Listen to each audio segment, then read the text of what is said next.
សួស្តីអ្នកនរគ្នាខ្ញុំឈ្មោះថុតធេងជាសិស្សសិក្សានៅសាលាបាគោមួយបាននេះ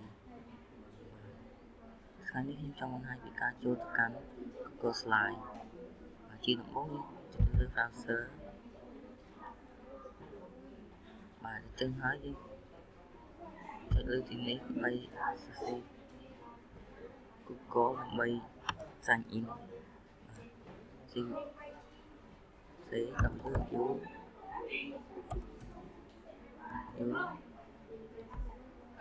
Google.com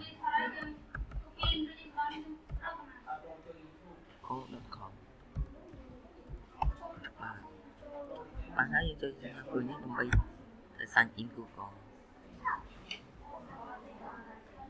បាទឃើញណាសរ sign in នេះជាមកមកគេត្រូវចុចលើវាហើយ sign out ចេញដើម្បី sign in ជាមកបើយើងដាក់បាទ sign in ហើយយើងចុច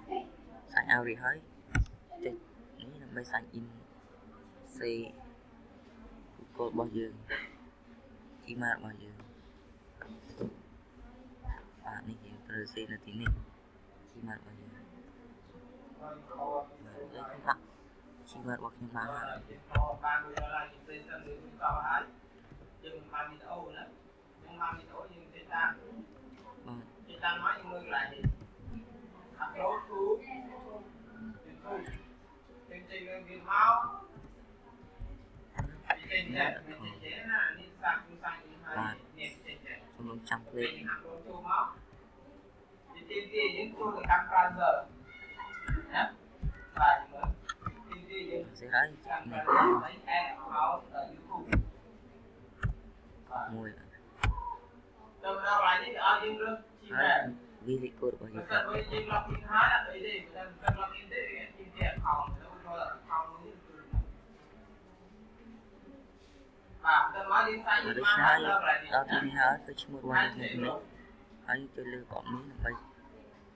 ទៅ slide មួយបាទដែលវាគឺវាទៅត្រាយ